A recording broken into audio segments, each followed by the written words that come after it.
So I want y'all to be honest, okay? How many of y'all thought that I no less owned a tie but knew how to put one on? Because you normally don't see me in one. But I do have a few in the back of the closet, and I had to ask my wife where they were hiding at so I could pull one out. So this morning, I want you to imagine that you're sitting in a doctor's office. Imagine you're sitting there in the chair, and the door opens, and the doctor comes in, and he says, "I've got some bad news for you." And he proceeds to tell you that you have 6 months to live. And when you get over the shock of that, finding out that you have this serious medical problem, you naturally start to think about, what am I going to do with those last 6 months? And normally we'd gravitate towards the things that we enjoy, the things we want to spend more time doing. I might think about trying to travel, maybe go to Europe or something, or I would spend my free time fishing or hiking, enjoying nature, the things that I normally like to do. Maybe I'd try to have a get-together with my friends and family and just enjoy everybody's company one last time. And most people would say that you were justified in that behavior. They'd say, hey, if you only have 6 months left, enjoy the time that you have. Do the things that you love. But now imagine that the doctor walks through the door, and instead of telling you have 6 months left to live, he tells you you have 5 days. And 5 days ain't a very long time. Does that change your perspective on what you'd like to do with those 5 days you have left? Traveling out of the country is probably out for me. I'm probably down to just maybe going fishing and maybe having a get-together if I can get everybody together in time. But what I would probably do if I found out I had 5 days left is I'd probably try to spend every second I had with the people that I love the most. But let's think about some examples from the Bible of people who understood that their time was short, so to speak. Moses, as he was growing older, he spent his last days teaching the new generation of Israelites the old law. David, as he grew old, he began to prepare for Solomon to build the temple and gathering the tools and materials that it would take for him to do that. Paul, as he knew that his own death was drawing near, he sent letters to people like Timothy and letters to the churches to strengthen and to continue doing the work that he'd done throughout his life.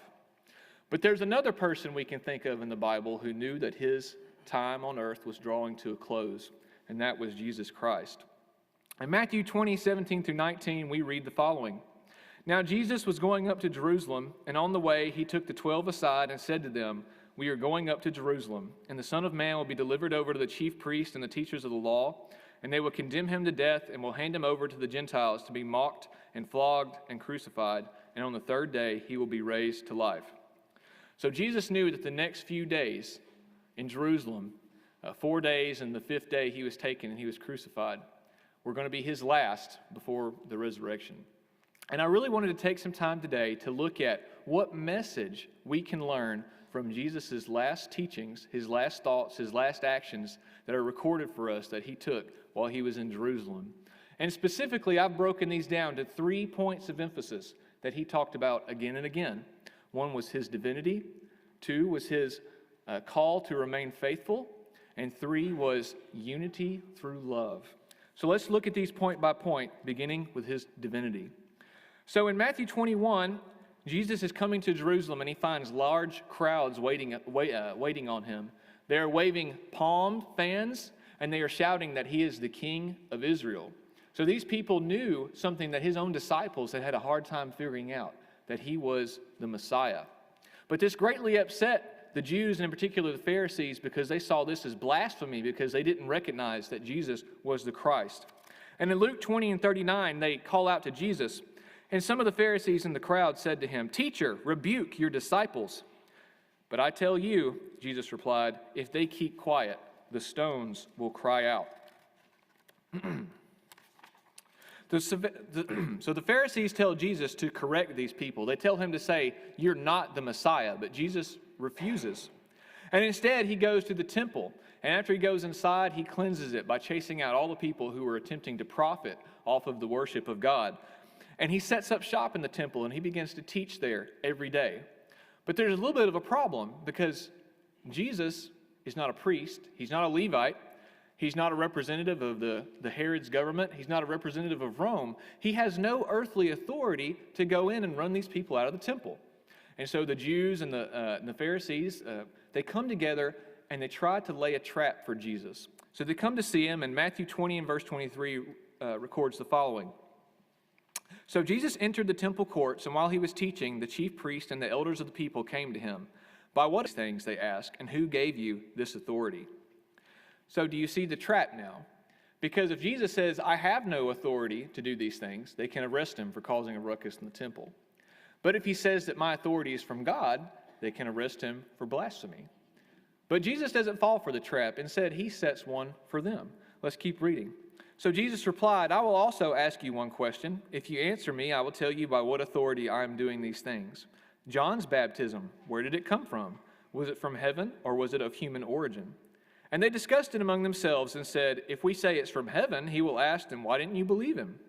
But if we say of human origin, we are afraid of the people, for they all hold John to be a prophet. And they give the most wishy-washy answer I've ever heard in my life. So they answered Jesus and said, we don't know. We don't know where John's baptism came from. So he said to them, neither will I tell you by what authority I am doing these things. So Jesus had surmised that the Jews' hearts were hardened. They couldn't even give themselves an answer because they were to his question because they were afraid of the political ramifications. If he had told them outright he was the Messiah and even performed miracles and signs in front of their very eyes, they wouldn't have believed him.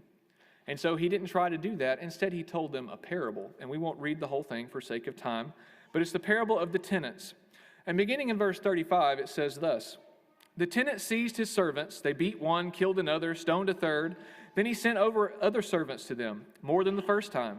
And the tenants treated them the same way. And last of all, he sent his own son to them. They will respect my son, he said.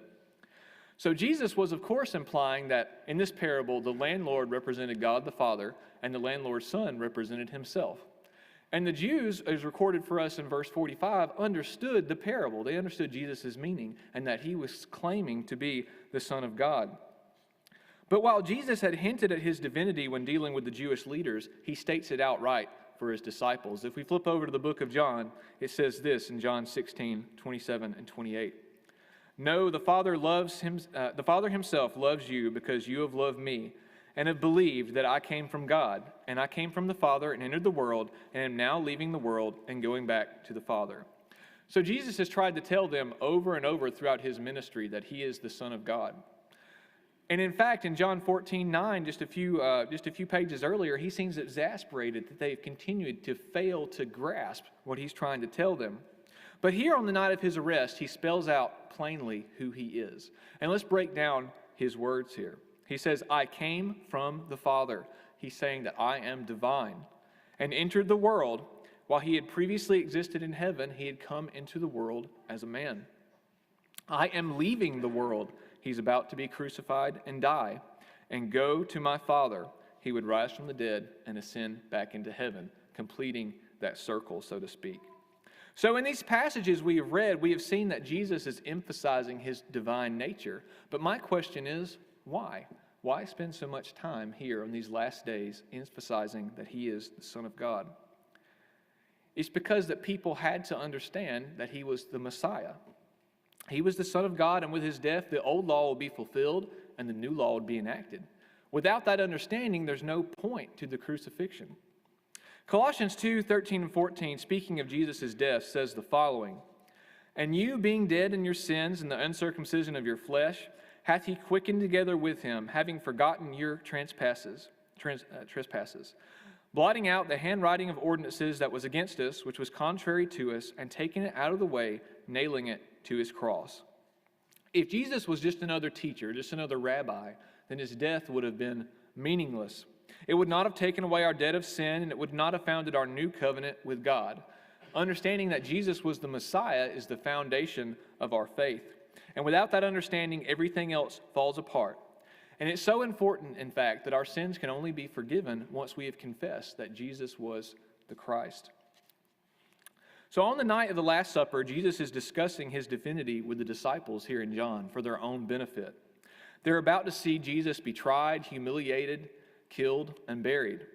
And Jesus tells them in John 16:32 that while they claim to believe that he is the Christ, the things they're going to see are going to shake their faith.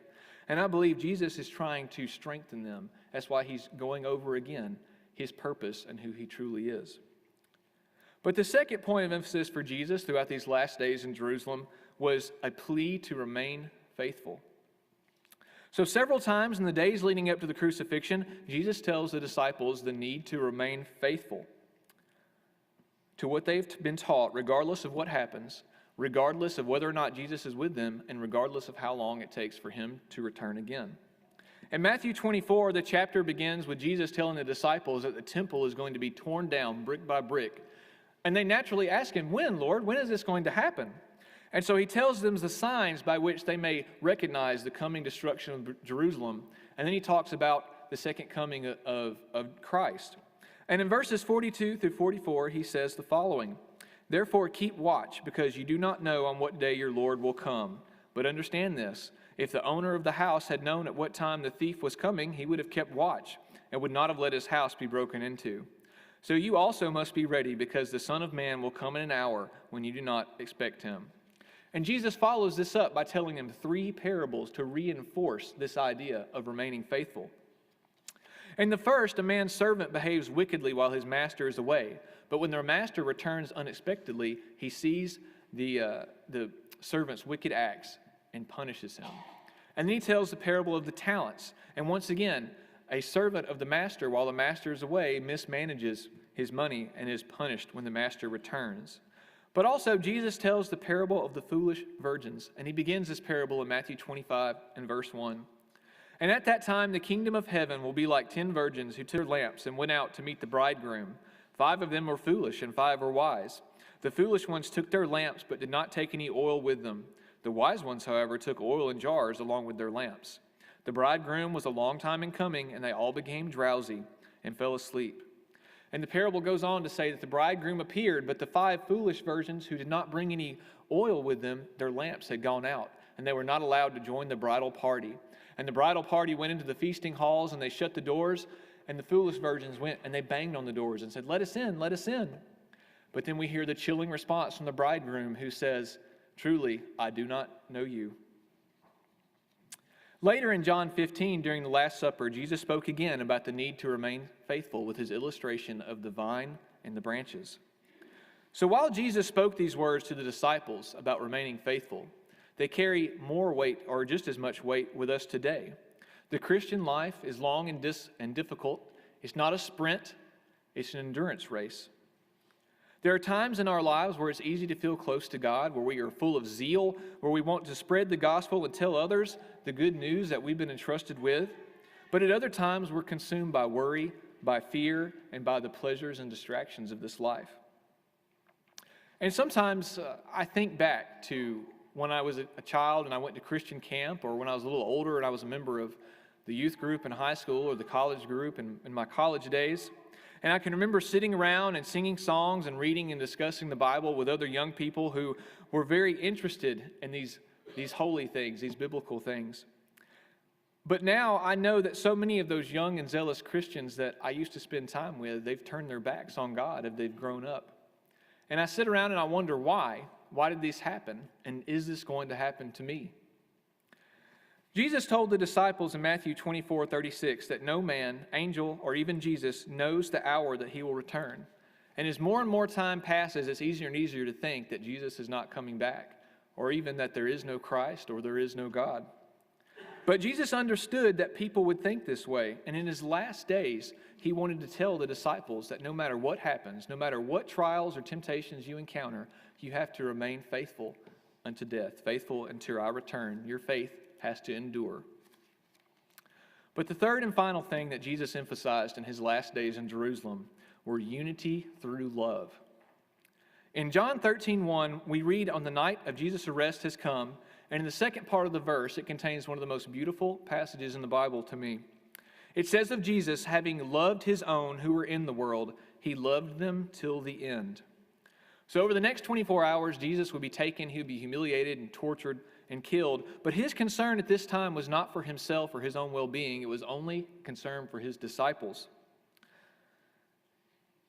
about whether their faith would endure the hardships ahead and if they would remain unified through their mutual love for each other and their mutual love for God. And Jesus had good reason to wonder if they would remain unified in his absence. In Luke 22:24, we read that they had been quarreling that very night, the night of his arrest. Let's read together. A dispute also arose among them as to which of them would be considered the greatest. And Jesus said to them, "The kings of the Gentiles lord it over them, and those who exercise authority over them call themselves benefactors. But you are not to be like that. Instead, the greatest among you should be the youngest, and the one who rules like the one who serves. For who is greater, the one who is at the table or the one who serves?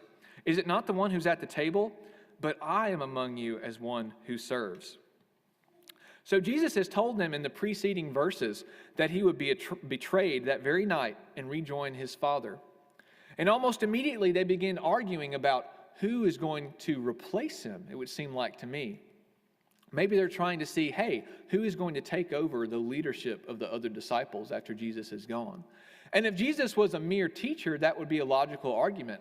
If a rabbi or a Jewish teacher passed on, you would maybe expect the greatest of his students to take on teaching the other students to become their master. But Jesus was not a mere human teacher. He was the Messiah. And once again, the disciples are missing the point, and they're missing his true purpose. And it seems that this argument upsets Jesus because he goes on to further demonstrate the need to be a servant in John 13. John describes it very vividly. Jesus gets up, he takes off his outer garment, he wraps a towel around his waist, and he begins to wash his disciples' feet. And after he's finished, he tells them this. "Do you understand what I have done for you?" He asked them. "You call me teacher and Lord, and rightly so, for that is what I am. Now that I, your Lord and teacher, have washed your feet, you also should wash one another's feet. I have set you an example that you should do as I have done. Very truly, I tell you, no servant is greater than his master, nor is a messenger greater than the one who sent him." So washing feet was the job of the lowest member of the household. And to the Jewish mind, it would have been absolutely unthinkable for a master to wash his servants' feet or for a teacher to wash the feet of his students. But Jesus was reinforcing his message about unity, humility, and love. The action of washing the disciples' feet is a powerful visual, but the symbolism is even stronger. Jesus is showing the disciples that if you have the mindset to be a servant, you never have to worry about who is greater.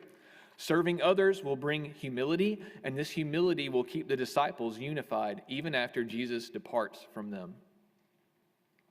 So this conversation between Jesus and the disciples continues on the night of the Last Supper. And in John 15, where Jesus again will show his love to the disciples, beginning in verse 13. "My command is this, love each other as I have loved you. Greater love has no one than this, to lay down one's life for one's friends.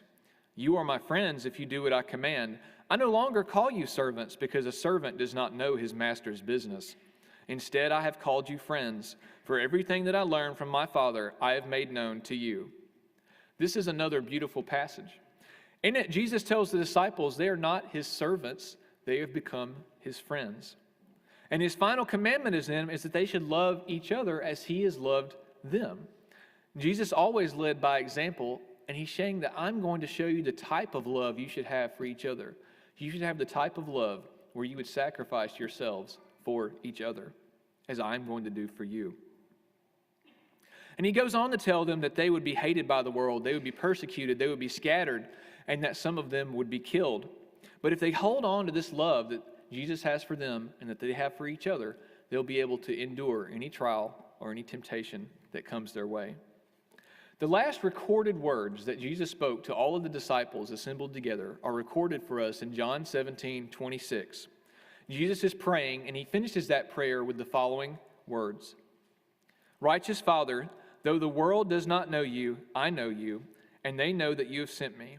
I have made you known to them and will continue to make you known, in order that the love you have for me may be in them, and that I myself may be in them." So in his final words with his friends, Jesus is once again concerned that they have the proper love for each other, the same love that the Father has for them and that Jesus has for the Father. So we've looked at these 3 points, but what can we take away from these points of emphasis that Jesus has had during the final days of his ministry? I notice that he does not focus on himself. He doesn't throw a pity party. He's not concerned with enjoying these last few days on his earth. He focused on his mission, and everything that he did in those last days in Jerusalem were about the final phase of his ministry, preparing the disciples and preparing the world for his death, and then later for his resurrection. So we've considered how Jesus spoke about his divinity, the need to remain faithful, and the need for love and unity. But if you think about these ideas, I think there's another way you can phrase them that's maybe easier to remember.